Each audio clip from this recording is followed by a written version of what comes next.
Amados irmãos, graça e paz da parte de Deus, nosso Pai, e do Senhor Jesus Cristo. Novamente nos aproximamos dos irmãos através desta mensagem e pedimos que os irmãos agora orem conosco. Senhor, em nome de Jesus, nós nos curvamos diante de Ti. Mais uma vez, não fazemos isso só por fazer, fazemos para confessar a nossa total dependência de Ti, para confessar que precisamos de Ti e que sem Ti não podemos nada, nem mesmo as coisas mínimas. Pedimos agora que o Senhor venha sobre mim e me dê a graça de comunicar com fidelidade a Tua palavra. E que, Senhor Deus, que me ouvem, a graça de acolher essa palavra não como minha, mas como Tua, porque queremos nos ater tão somente à Tua palavra. Não queremos dizer o que pensamos, mas aquilo que a Tua palavra diz. Então, vem nos ajudar, vem nos guiar, que seja um tempo precioso, agradável aos Teus olhos e que cada um receba aquilo que o Senhor sabe, vida por vida, pessoa por pessoa precisa. Vem visitar cada coração, abençoar, falar a cada um, conforme a Tua multiforme graça e sabedoria. Oramos em nome de Jesus. Amém. A mensagem desta manhã foge um pouco aquilo que vimos dizendo das últimas vezes, e nós queremos falar hoje sobre o gosto refinado de falar mal das pessoas. É um assunto que eu espero venha encontrar cada um de nós nas nossas necessidades nessa área. Então, o título, já dissemos, é o gosto refinado de falar mal das pessoas. A Bíblia chama isso de maledicência, chama isso também de difamação, chama isso de maldizer, chama isso de fofoca e chama isso também de amaldiçoar. Ou, como dissemos, o gosto refinado de falar mal das pessoas. Isso não está escrito na Bíblia, assim, naturalmente. Mas é isso que nós queremos ministrar nesta manhã. A ociosidade pode facilmente levar as pessoas a falarem mal umas das outras. É interessante que o apóstolo Paulo, escrevendo a Timóteo, na primeira epístola, capítulo 5, versículo 13, a segunda parte, ele diz assim: e não somente ficam ociosas, mas ainda se tornam fofoqueiras e intrometidas, falando o que não deve. O texto é muito claro em dizer que uma pessoa ociosa, facilmente ela vai começar a falar aquilo que não deve falar. Vai fofocar, vai falar mal das pessoas. Eu não estou dizendo que é assim, mas normalmente é um terreno fértil para isso. Todos nós conhecemos um adágio popular que diz: mente vazia, oficina do diabo. Mas a razão é muito simples. É porque falar mal das pessoas, como acontece com todo pecado, é algo que a carne faz com muito gosto. Se não fosse gostoso, se não tivesse um sabor que satisfaz bastante a carne, então ninguém falaria mal uns dos outros. Provérbios 18:8 e também Provérbios 26, 22 dizem a mesma coisa. As palavras do difamador são comida fina, que desce para o mais interior do ventre.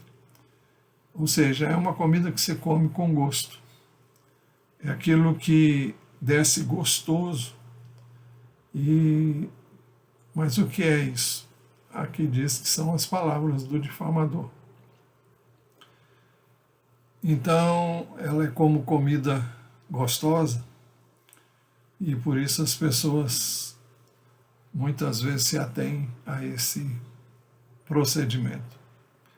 Além do mais, falar mal das pessoas é algo que se faz como se isso não fosse nada demais.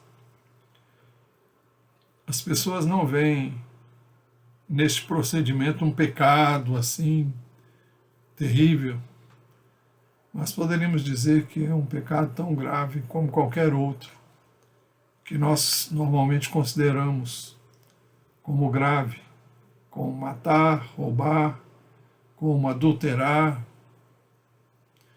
como mentir. Mas as Escrituras ensinam que este procedimento é condenado pela palavra de Deus. No Velho Testamento, quem falasse dos pais, quem falasse mal dos pais, era punido com a morte. Jesus disse, está registrado em Mateus 15, 4, porque Deus disse, honre o seu pai e a sua mãe, e quem maldisser o seu pai ou a sua mãe será punido de morte. Se alguém falasse mal do pai ou da mãe, ele era morto. Este era a sentença dessa pessoa. E Jesus está dizendo isso porque ele procura mostrar que aqueles seus ouvintes não estavam honrando seu pai e sua mãe, e muito menos fazendo o que a palavra de Deus manda que eles fizessem. Não vamos entrar no contexto, porque não é o nosso caso agora. Então, são palavras do próprio Senhor Jesus. As Escrituras também nos advertem quanto ao perigo de falar mal de alguém mesmo quando você está sozinho. Imagine você no seu quarto e você resolva falar alto, falando mal de alguém. O livro de Eclesiastes, capítulo 10, versículo 20, diz assim: nem em pensamento fale mal do rei, e não fale mal do rico, nem mesmo quando você estiver sozinho em seu quarto, porque as aves do céu poderiam levar a sua voz, e o que tem asas poderia contar o que você falou. Naturalmente, nós temos aqui não algo que poderíamos considerar literalmente, mas o fato é que tudo aquilo que falamos, pensando que ninguém está ouvindo, alguém pode estar ouvindo e alguém pode levar essa palavra a quem ele interessa em levar. É por isso também que em Lucas capítulo 12, versículo 2, Jesus também diz que não há nada encoberto que não venha a ser revelado, nem oculto que não venha a ser conhecido. Então é um perigo muito grande falar mal de alguém, quer em oculto, quer veladamente, quer para uma única pessoa, mesmo que você recomende que ela não conte aquilo para ninguém, mas pode saber que as pessoas vão saber. As Escrituras nos advertem sobre o pecado de falar mal de qualquer autoridade. O texto que nós lemos anteriormente diz, em Eclesiastes 10, 20, nem em pensamento fale mal do rei.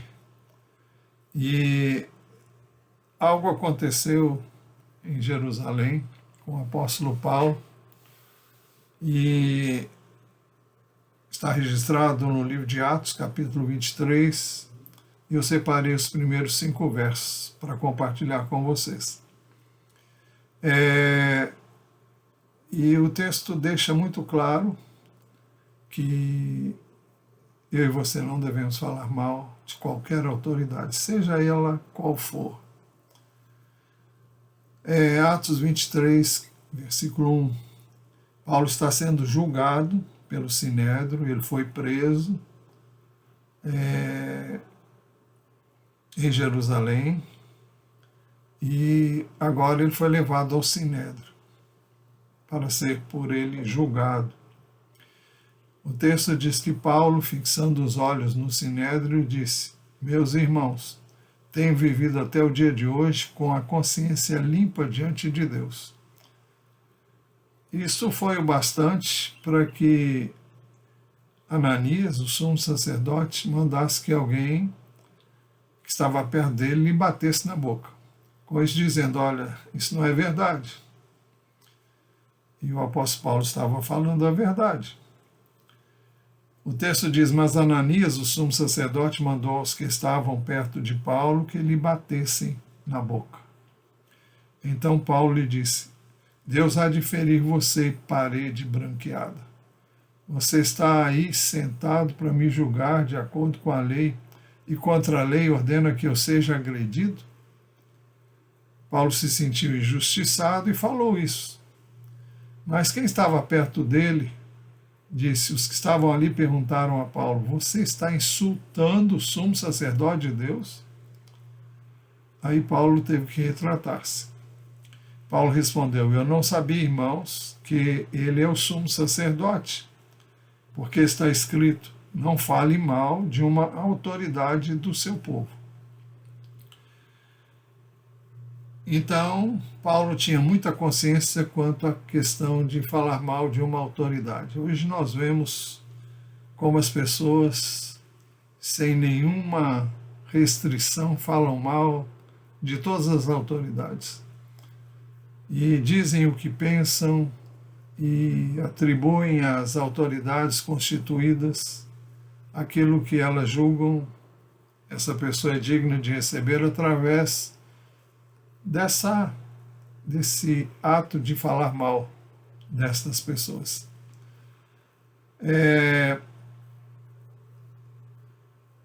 As Escrituras também nos advertem sobre o pecado de falar mal de qualquer autoridade.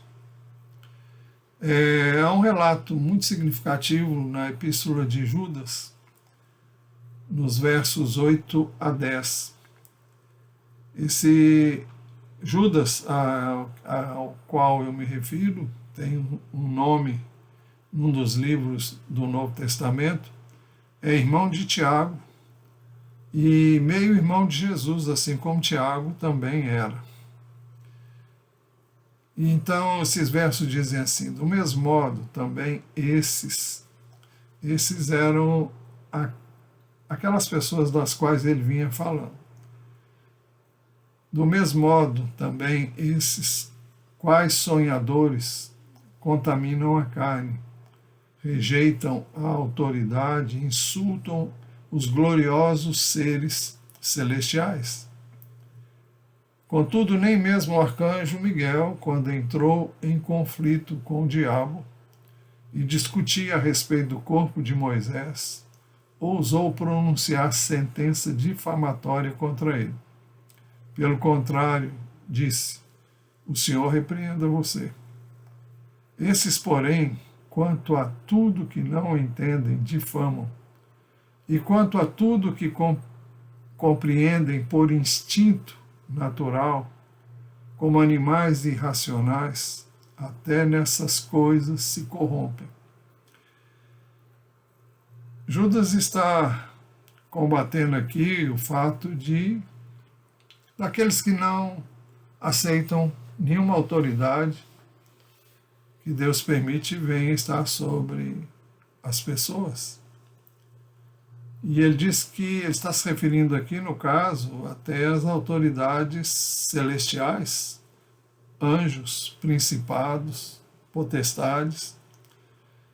E ele diz que nem mesmo o arcanjo Miguel, quando entrou em conflito com o diabo, eu não sei o que aconteceu, o fato é que estava em pauta o corpo de Moisés. Não vou entrar em detalhes, porque também não é o nosso caso, mas diz que nem ele ousou pronunciar sentença difamatória contra ele. Ao que tudo indica, o arcanjo Miguel tinha uma autoridade idêntica à que tinha o diabo antes de pecar. E em respeito a essa autoridade que Deus deu a ele, o diabo, e que ainda não foi retirada, mesmo que essa autoridade tenha sido dada numa época em que ele obedecia ao Senhor, até que ele se rebelasse. Mas a autoridade não foi tirada. E ele, diz o texto, que não ousou pronunciar sentença difamatória, xingá-lo ou dizer qualquer coisa contra o diabo. Pelo contrário, disse: o Senhor repreenda você. Alguém que estava em pé de igualdade não fez isso. Em pé de igualdade em termos de autoridade concedida pelo Senhor. E no verso 10 ele arremata: esses, porém, quanto a tudo que não entendem, difamam, e quanto a tudo que compreendem por instinto natural, como animais irracionais, até nessas coisas se corrompem. Instintivamente, as pessoas que não têm o Espírito de Deus fazem isso com muita facilidade, mas não é de se esperar isso de quem tem o Espírito de Deus. Quem tem o Espírito de Deus deve reconhecer que toda autoridade procede de Deus e que não há nenhuma autoridade que não foi permitida pelo Senhor. As Escrituras afirmam que também que as diaconisas não devem ser maldizentes. Paulo está dando a Timóteo os critérios pelos quais eles deveriam avaliar, examinar e escolher os diáconos, e aqui ele menciona em particular as diaconisas. O contexto é o diaconato. Então o texto diz: do mesmo modo quanto a mulheres, mas as mulheres aqui são as mulheres diaconisas, é necessário que elas sejam respeitáveis, não maldizentes, moderadas e fiéis em tudo. Eu diria que não são só as diaconisas que devem proceder assim, mas todas elas, todas as mulheres, e por que não os homens também.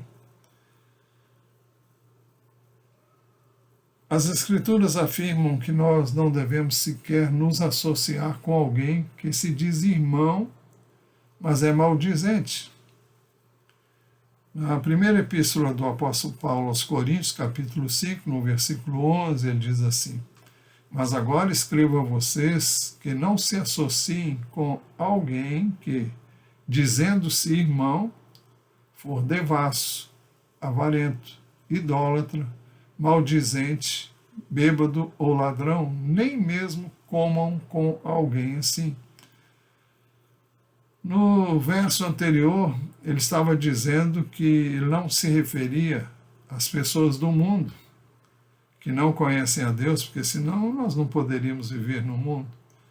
Mas ele diz que: mas agora escrevo a vocês que não se associem com alguém que, dizendo-se irmão, for devasso, avarento, idólatra, maldizente, bêbado ou ladrão, nem mesmo comam com alguém assim, porque seria dar apoio a uma pessoa que está procedendo totalmente fora dos padrões estabelecidos por Deus. Muito bem. O propósito de quem maldiz alguém é o de derrubar essa pessoa. É interessante o que o Salmo 62, versos 3 e 4 dizem. Este salmo, nestes versos, dizem assim: até quando vocês atacarão um homem, todos vocês, para o derrubarem, como se fosse uma parede pendida ou um muro prestes a cair, só pensam em derrubá-lo da sua dignidade. Eles se alegram na mentira, de boca bendizem, porém no interior maldizem. Esse texto fala do poder que a palavra que proferimos, quando maldizemos alguém, a palavra que nós temos de destruir essa vida. Até quando vocês atacarão um homem, todos vocês para o derrubarem, como se fosse uma parede pendida ou um muro prestes a cair? Pois bem, quem fala mal do outro tem realmente esse propósito, embora possa até dizer que não é esse o seu propósito. Mas é isso que nós fazemos. O maldizente normalmente não tem a coragem de falar com a pessoa aquilo que ela diz por trás. Provérbios 26, verso 24 e depois o 28, dizem assim: quem odeia dissimula com os lábios, mas no seu íntimo esconde a falsidade. E o 28 diz: a língua falsa odeia aqueles a quem engana, e a boca lisonjeira é causa de ruína. Fala daqueles que na frente são uma coisa e por trás são outra. Por trás daquela pessoa não falam mal, aliás, falam mal dela. Mas quando estão presentes, agem com falsidade, agem como não falam nada, não têm a coragem de dizer aquilo que assim que a pessoa sai daquele lugar, começam a dizer. A Bíblia diz que isso é falsidade e diz que isso revela ódio. Por que faríamos isto, se não para destruir essa vida? Também Provérbios 26, versos 25 e 26 dizem assim: quando ele vier com palavras suaves, não acredite nele. Imagine você, alguém fala mal de você e você fica sabendo. Depois, essa mesma pessoa se aproxima com palavras boas e o texto diz que essa pessoa não é coerente. Quando ele vier com palavras suaves, não acredite nele, porque tem 7 abominações em seu coração. Ainda que o seu ódio se encubra com falsidade, a sua maldade será exposta aos olhos de todos.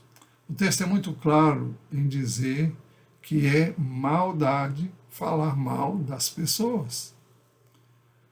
Então, é muito fácil falar mal das pessoas quando elas não estão presentes e não têm, portanto, a oportunidade de se defenderem ou replicarem.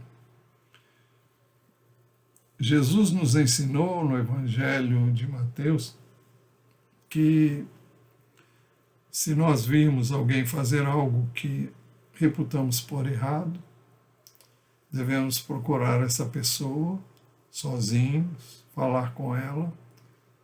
Se ela ainda se recusar a nos ouvir, nós devemos então levar uma testemunha conosco.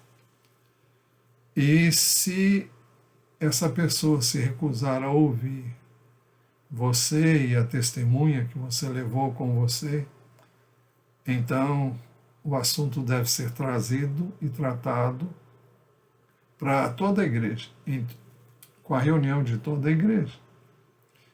Mas quando a pessoa fala mal por trás, isso é deslealdade, isso é uma atitude que não revela de forma alguma amor, não revela de modo algum interesse em ajudar a pessoa a sair da situação em que ela está.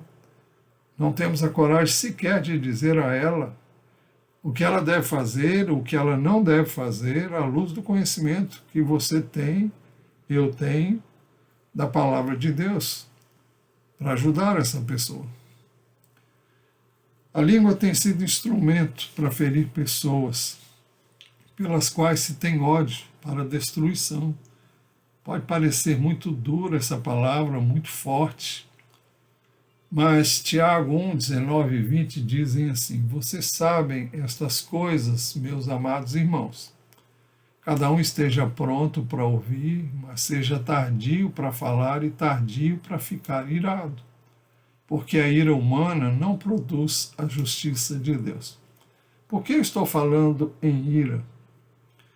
A ira não precisa ser uma pessoa raivosa, uma pessoa iracunda no sentido literal. Quando você quer prejudicar uma pessoa, você não tem coragem de chegar a ela, você fala por trás. Então você começa a falar mal dessa pessoa. Qual é o seu intento?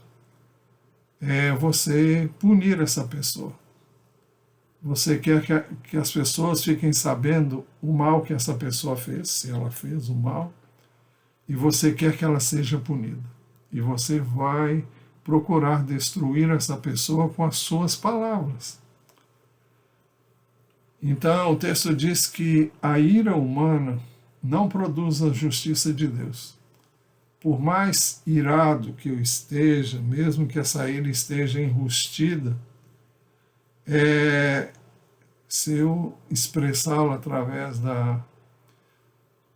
do falar mal dos outros ou de alguém, então eu não estou produzindo a justiça de Deus, porque eu não sou e nem estou habilitado para julgar e punir essa pessoa. Jesus nos ensinou que a ira é um pecado tão grave como tirar a vida de uma pessoa. Jesus disse em Mateus 5, 21 e 22, vocês ouviram o que foi dito aos antigos, não mate, e ainda quem matar estará sujeito a julgamento. Eu, porém, lhes digo que todo aquele que se irá contra seu irmão estará sujeito a julgamento, e quem insultar o seu irmão estará sujeito a julgamento do tribunal, e quem o chamar de tolo estará sujeito ao inferno de fogo. O que Jesus diz aqui é que tão grave quanto matar uma pessoa é você expressar ira para ela, quando você insulta essa pessoa, você pode insultar, dizer um impropério para ela, você pode fazer isso pessoalmente, mas muitas vezes você pode preferir fazer isso por trás. E Jesus disse que quem chamasse uma pessoa até de tolo estaria sujeito ao inferno de fogo. Quando falamos mal dos outros, estamos julgando esta pessoa e a palavra de Deus condena este procedimento. Tiago fala bastante sobre essa questão, capítulo 4, versos 11 e 12. Ele diz assim: irmãos, não falem mal uns dos outros. Aquele que fala mal do irmão ou julga o seu irmão, fala mal da lei e julga a lei. Ora, se você julga a lei, não é observador da lei, mas juiz. Um só é legislador e juiz, aquele que pode salvar e fazer perecer. Mas quem é você para julgar o seu próximo? O texto diz que eu e você não devemos falar mal uns dos outros, porque quando falamos mal do irmão, ou julgamos o irmão, nós estamos falando mal da lei.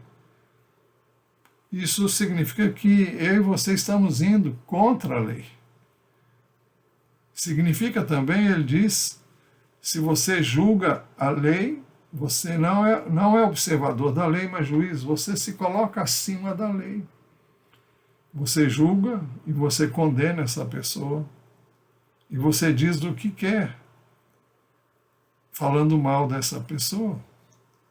Você está punindo esta pessoa através da palavra que você diz quando você fala mal dessa pessoa. Então, ele nos adverte que só tem um que é o que fez a lei, e é o que é também juiz, é uma referência a Deus. Ele pode salvar e fazer perecer. E ele pergunta: quem é você para julgar o seu próximo?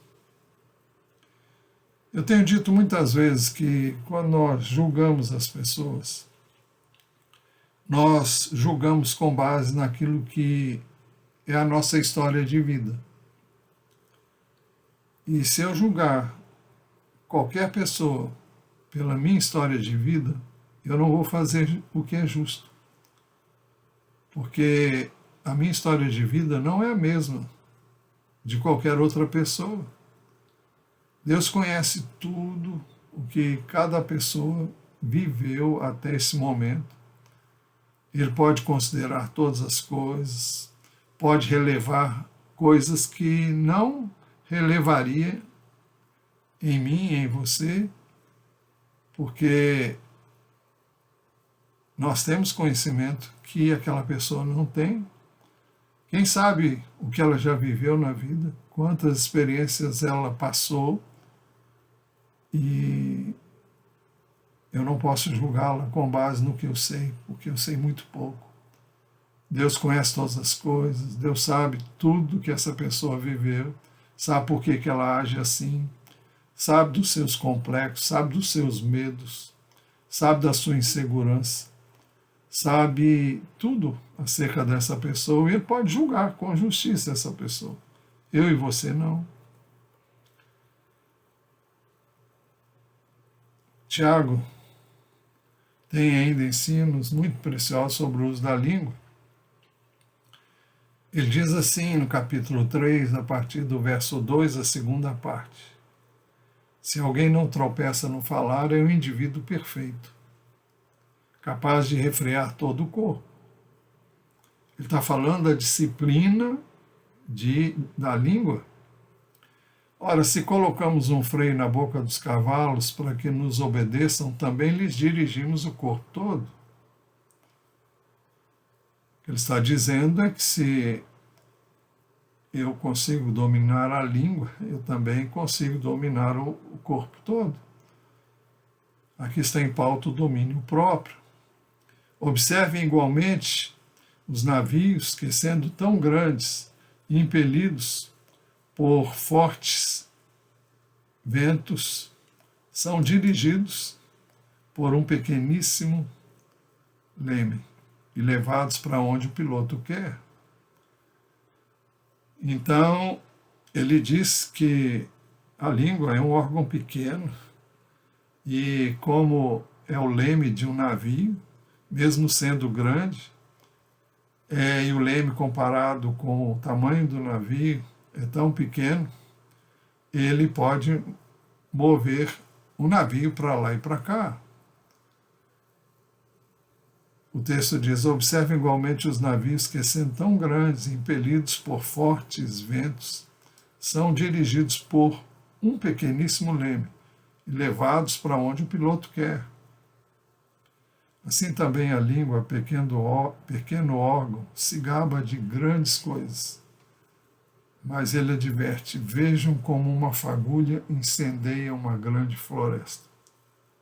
Basta uma fagulha para começar um incêndio de tamanho indescritível. Ele mostra também que a língua é um fogo e que ela é posta em chamas pelo inferno. Por isso que ela tem o poder devastador de destruir a vida inteira de uma pessoa. Ele diz assim no verso 6 do capítulo 3: ora, a língua é um fogo, é um mundo de maldade. A língua está situada entre os membros do nosso corpo e contamina o corpo inteiro. E não só põe em chamas toda a carreira da existência humana, como também ela mesma é posta em chamas pelo inferno. Aqui nós ficamos sabendo que ela tem um poder destruidor enorme. Ele diz que ela é um mundo de maldade. Ela tem o poder de contaminar o corpo inteiro, levando você a praticar o mal com todos os mais membros do corpo. E ela não só põe em chamas para a destruição da existência humana, como também ela é posta em chamas pelo inferno. O mau uso da língua pode destruir uma vida, pode destruir uma carreira, pode destruir o futuro daquela pessoa e pode realmente destroçar essa vida, pode realmente deixá-la arrasada e vai ser difícil dessa pessoa recomeçar por causa do dano causado. Sabe-se lá quanto tempo ela gastou para construir o que você ou alguma outra pessoa, simplesmente com a sua palavra, pode destruir em poucos instantes. A língua, por causa do pecado, é um mal incontido, cheia de veneno mortal. É isso que a palavra nos diz. Pois toda espécie de animais, de aves, de répteis e de seres marinhos se doma e tem sido domado pelo gênero humano. Mas a língua ninguém é capaz de domar. É mal incontido, cheio de veneno mortal. É impressionante como alguém cutucado com vara curta, e o diabo é mestre em fazer isso, essa pessoa é capaz de dizer coisas das quais ela vai se arrepender depois. E ela pode dizer coisas que você dirá: eu não acredito que eu estou ouvindo o que essa pessoa está falando. Parece algo totalmente incoerente com tudo que você conheceu até então daquela pessoa. Mas aqui diz que a língua é um mal indomável. Naturalmente, isso é o que a Bíblia diz sobre aqueles que ainda não conhecem a Deus. E mesmo conhecendo a Deus, você precisa de Deus e do seu Espírito para manifestar uma coisa que chama domínio próprio. Mas nenhum de nós é perfeito bastante para dizer que nunca disse o que veio mais tarde a se arrepender. Nós temos que ter o cuidado para que as nossas palavras não sejam palavras de destruição, mas palavras que edificam, que abençoam. É por isso que Tiago também diz que a mesma língua pode ser um instrumento para abençoar e pode ser também um instrumento para amaldiçoar. Ele diz assim nos versos 9 e 10, com ela bendizemos o Senhor e Pai. Somos capazes de orar, de abençoar. Também com ela amaldiçoamos as pessoas criadas à semelhança de Deus. De uma só boca procede bênção e maldição. Estranho, incoerente. Isso não deve ser assim, ele vai dizer um pouco mais adiante. Como eu posso bendizer a Deus e, ao mesmo tempo, pouco tempo depois, amaldiçoar alguém, falar mal dessa pessoa? Pessoas criadas à semelhança de Deus.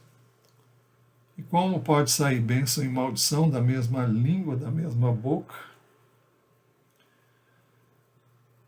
Então nós não devemos permitir que a nossa língua sirva a dois propósitos totalmente opostos. Ele continua dizendo: meus irmãos, isso não deveria ser assim. Por acaso pode a fonte jorrar do mesmo lugar água doce e água amarga? Meus irmãos, será que a figueira pode produzir azeitonas ou a videira figos? Assim também uma fonte de água salgada não pode dar água doce. O que ele está chamando a nossa atenção é para o fato de que uma fonte não produz água doce e amarga ao mesmo tempo. Também que uma figueira não pode produzir azeitonas, nem a videira figos. E ele acrescenta, assim também uma fonte de água salgada não pode dar água doce. A incoerência é que se nós somos do Senhor, conhecemos a Deus e somos filhos dele, nós devemos agir como ele age. E nós temos que abençoar e não amaldiçoar. O Novo Testamento nos ensina a abençoar aqueles que nos maldizem, a orar pelos que nos perseguem. E é assim que nós vamos realmente quebrar o jugo do maligno na vida das pessoas, levando-as a refletir sobre a verdadeira natureza e característica de Deus. Então, não deve sair da nossa boca nenhuma palavra amaldiçoante, nenhuma palavra maliciosa, nenhuma palavra má. Não devemos maldizer, não devemos falar mal de quem quer que seja. Jesus deixou um ensino muito claro ao falar que a boca fala do que o coração está cheio. Está registrado em Mateus capítulo 12, versículos 33 a 37. Ele diz assim: tornem a árvore boa e o seu fruto será bom. Ou tornem a árvore má e o seu fruto será mau. Porque pelo fruto se conhece a árvore. Ou seja, quando você for a uma árvore boa, você pode saber que o fruto dela vai ser bom. Se você voltar a uma árvore má, você vai saber que o fruto dela é mau. E ele diz que o fruto vai revelar quem é a árvore, o que é a árvore, porque pelo fruto se conhece a árvore.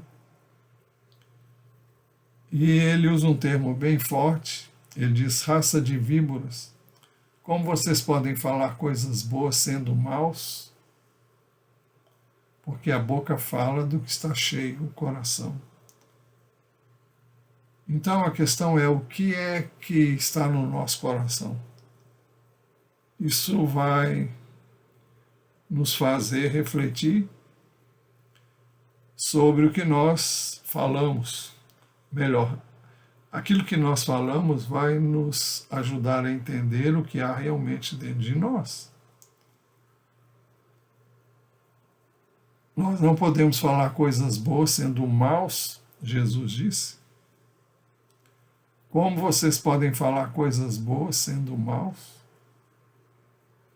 Porque a boca fala do que está cheio o coração.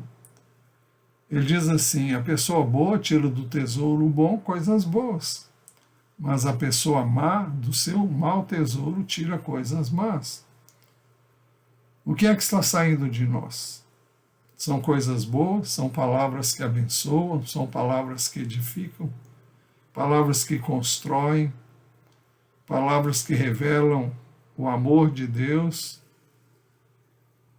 ou são palavras más, que jogam para baixo, que diminuem as pessoas, que entristece quem as ouve. É algo que eu e você devemos refletir.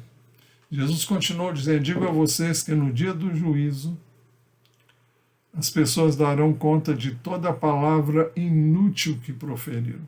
Palavras que não acrescentaram nada a ninguém, muito pelo contrário. E ele acrescenta ainda: porque pelas suas palavras você será justificado, e pelas suas palavras você será condenado. Sabemos todos nós que nós temos que confessar. Se cremos em Jesus, nós devemos confessá-lo com a nossa boca. E quando eu confesso Jesus com a minha boca, eu sou justificado.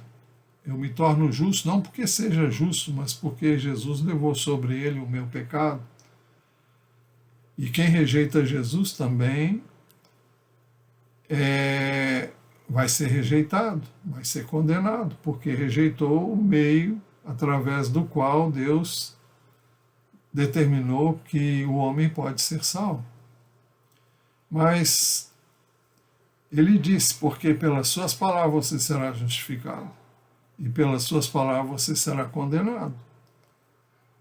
Isso também diz respeito ao que eu e você falamos. O que eu falo, o que você fala, o que nós falamos, corresponde à fé que nós professamos em Jesus? A nossa maneira de ser e agir é coerente com a maneira como ele agiu e age e agiria se ele estivesse entre nós hoje? Nós devemos refletir sobre isso. E eu concluo com estas palavras que eu acabei de ler, de Jesus. Tornem, isto é, voltem à árvore boa e o seu fruto será bom, você vai encontrar o que é bom. Ou volte à árvore má e você vai encontrar um fruto mau. Porque pelo seu fruto se conhece a árvore. Ele disse ainda, raça de víboras, como vocês podem falar coisas boas sendo maus? Porque a boca fala do que está cheio o coração. Eu pergunto mais uma vez, o que é que nós temos falado? Ela revela bondade, a bondade de Deus, ou revela a maldade do coração de um coração ainda não transformado? A pessoa boa tira do tesouro bom coisas boas, mas a pessoa má do mau tesouro tira coisas más. Digo a vocês que no dia do juízo as pessoas darão conta de toda palavra inútil que proferiram, porque pelas suas palavras você será justificado e pelas suas palavras você será condenado. Muito bem. Eu gostaria de orar e queria, antes de orar, pedir que você reflita profundamente sobre o que acabamos de dizer. As palavras são muito importantes e elas podem testemunhar da nossa vida em Cristo ou podem testemunhar de uma falsa profissão de fé em Jesus. Nós temos que ser coerentes. Eu sei que nenhum de nós é perfeito, nem esse que fala com vocês. E se alguma vez dissermos o que não deveríamos ter dito, devemos buscar a pessoa com quem falamos o que não deveríamos falar, pedir perdão, confessar que não é isso que eu e você deveríamos ter feito. É a única maneira de consertar as coisas. O problema é que muitas vezes você fala mal de uma pessoa, aquela pessoa sai dali e vai falar mal da mesma pessoa para outra pessoa, porque ouviu de você. E assim a carreira dessa pessoa é destruída e a outra pessoa vai vê-la à luz do que ela ouviu e não daquilo que realmente a pessoa é. Porque aquilo que normalmente falamos, se falamos mal de alguém, nós estamos revelando o que temos no nosso coração. Nem sempre é aquilo que é a verdade. E fica aqui uma advertência contra as fake news, porque elas hoje são em número cada vez maior. Nós temos muito cuidado com o que dizemos das pessoas. Eu não posso dizer de alguém algo que eu não ouvi dos lábios dessa pessoa. E mesmo que eu ouça, se não é algo que vai edificar, eu não devo falar com ninguém. Eu devo antes orar por essa pessoa e clamar a Deus que atue na vida dessa pessoa, para o bem dessa pessoa e para o bem daqueles que estão em volta dessa pessoa. Senhor, nós buscamos a Tua face e te damos graça pela Tua palavra. Te agradecemos por ela, porque ela é fiel. Não falamos de nós, falamos do que diz a Tua palavra. E pedimos que o Senhor abençoe essa palavra para que ela fique nos corações e produza fruto que permaneça. Ajuda-nos a sermos coerentes com aquilo que Tu és, com a fé que professamos em Jesus. Ajuda-nos a vivermos e andarmos no Espírito, pelo Espírito, para a Tua glória, ó Deus, para a glória de Teu Filho, nosso Senhor Jesus Cristo. Nós pedimos que Tu abençoes o Teu povo, conceda a ele graça, sabedoria e entendimento, e que cada um tenha o desejo de Te buscar, a fim de encontrar em Ti a fonte de vida e o poder para viver como Tu nos ensinas a viver através da Tua palavra. Nós oramos em nome de Jesus. Amém. Que Deus abençoe a sua vida. Vamos, com a graça de Deus, estar juntos novamente à noite. Deus abençoe a sua vida.